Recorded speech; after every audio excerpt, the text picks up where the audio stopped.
So first of all, thank you very much for accepting our invitation to become the International Advisory Board member for the Prosperity Alliance Singapore. I know in your past career, you have been in the Panama National Secretary and also in the Minister of Commerce and Industry. So giving go back to your career experience. So can you go over your personal experience and career path to this area? So. Yeah, I thank the Prosperity Alliance to have this opportunity to add value to the work you are developing, and of course, I was part of the not just on the government side, but also on the private side and the academia. All this work of all these years, of course, on trade, industries, policies, etc. All directed to sustainable development. All the energy and the trade and the industries, we have a great opportunity to do a match between all these activities as economic development, but also taking care about the sustainability issue. So I hope to help the process with all my experience. Can you say a little bit about your personal journey? What inspired you to enter the public service and focusing on the energy, especially energy transition and also the commerce? Actually, since I was very young, I wanted to be part of something different. No? I'm a lawyer, it's my profession, but I wanted something different, and I discovered the energy opportunities in the energy sector, and I wanted to put this work in place. And I always knew, because my private development and academic, that the places where you can make the lasting changes are in the public service, and policies, regulations, programs. So I worked, in parallel, the opportunity to develop the private academia, but also the public service tasks. Mm-hmm. And as someone who has worked at the intersection of policy, sustainability, and the economy development, what personal values or experience guided you to reason for a better world? Through all these years, something that I'm convinced is that the opportunities for sustainable development are every time more and more economic viable. No, they're not just as like 5 or 10 years before that you have to put the case on the sustainable lines for activities. Right. They're already right now giving economic inputs and outputs. So I think that is the biggest takeaway that I will say. Today, be sustainable is being economic viable. The establishment of the Prosperity Alliance in Singapore is to promote prosperity and sustainable development goals. And how would you define the importance of UN's sustainable development goals in today's the global context? And why should the ordinary people should care about them? So. I would like to highlight a different approach on this. The SDGs.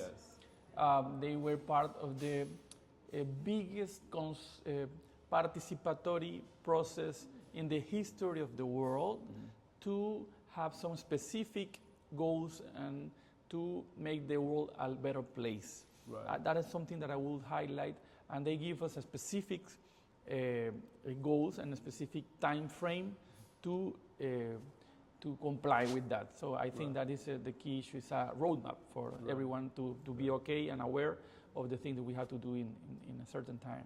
So in your role as a National Energy Secretary and also the Minister of Commerce and Industry, you definitely work on many areas to promote as the SDG goals.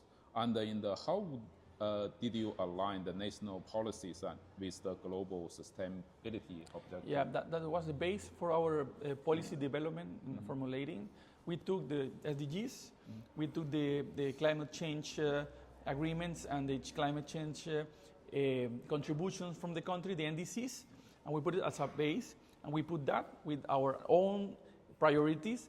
And we have asked in a very open process with the stakeholders here in Panama, and we put it together into a policy.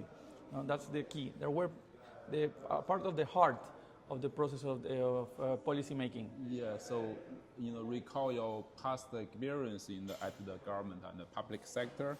So can you share with us a specific policy or project that you lead directly advance one or more in the SDGs? And what were the key challenges and outcomes at that time? There's one specific project that I always recall that we call it Solar Champions.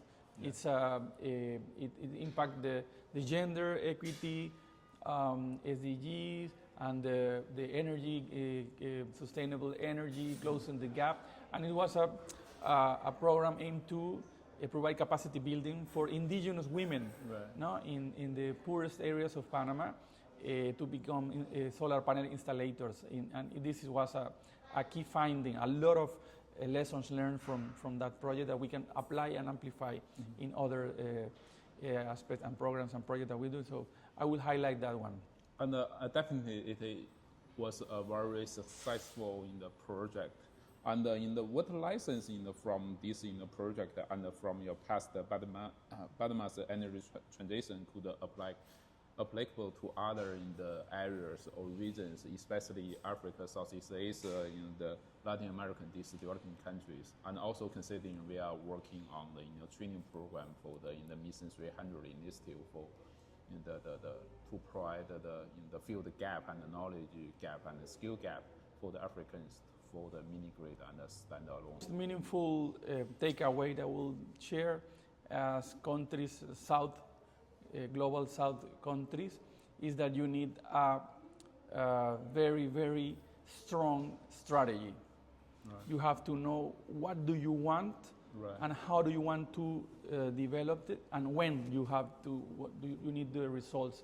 That is a powerful tool to align all the stakeholders, the ones that have resources and want to help you, but also to be more effective with the scarce resources that you have as a global South country. Mm-hmm. So that's the key main tool that we use, a strong and clear path within a strategy to make things happen. So in your opinion, so the government policy is also very important to facilitate the energy transition. Yeah, it's key for that. And also you need a marketing mechanism or the signal to send it to the companies to give them the direction. Yeah, the direction. You have the strategy, you develop the policies, regulations, incentives, and the capacity building, all there around the strategy, and you can help the people that want to help you. There are right. Some allies and key international development stakeholders, and when they come to talk to you and you say, look, this is what I have, this is strategy, this is what I want, the resources flow very much in a better way. Yeah. In the energy transition and also sustainability in the development, I think the young people is the key to the future because they have the motivation. We need to get them involved in the movement on the initiative, and that's also the youth development and the leadership is one of our key focus area. So do you have any memorable experience working with young people lead in the initiative or seeing young people lead the change in the Panama or in this intra-America in the area? Actually, we developed a specific young professionals and young leaders capacity building program. Mm-hmm. We call it SDG 7 Academy. Right. With the young leaders from the energy sector, and this program gave them tools, but for managing, not right. technical ones, but right. for managing and for leadership. Right. So we help them to strengthen their leadership capacity in order to be key points of change around their own companies, institutions, etc. And we have 4 editions of this program, and it was a huge success. And the ones that participate on the program and were graduate from it, we help them to have networks with education institutes on the global side, mm-hmm. and also with some events, international events. We send them, as ambassador of the country in all these stages. Right. And what role can the young people play in accelerating these SDGs, especially in the area like climate, energy, and entrepreneurship? Completely. Young people give a boost in everything that you are planning developing. You put young people there with the specific tools and the opportunity to develop, they will boost it. No doubt about it. And in today's world, especially in the rapid the exchange change world, so many young people feel powerless in the face of global challenges. What would you say to young leaders who want to make a difference in the sustainability and the policies? Do you have a recommendation? Yeah, the key element is if you want to make a change and have an impact in your life for your country, your community, the first thing that you have to do is get ready yourself. Right. You have to prepare yourself to be a leader and to learn the tools to impact, to have this amplify your work, your task. So that's the key advice that I will give them. You have to prepare yourself, and then you can have incident and influence around you. Okay. And the Prosperity Alliance Singapore is the platform to connect the academy and the government, also in the private sector. So, as a former minister, and how do you view the importance of international the partnership and the collaboration, especially between government to government and also between the government in the university and also the companies? So, and in driving the sustainable development goals.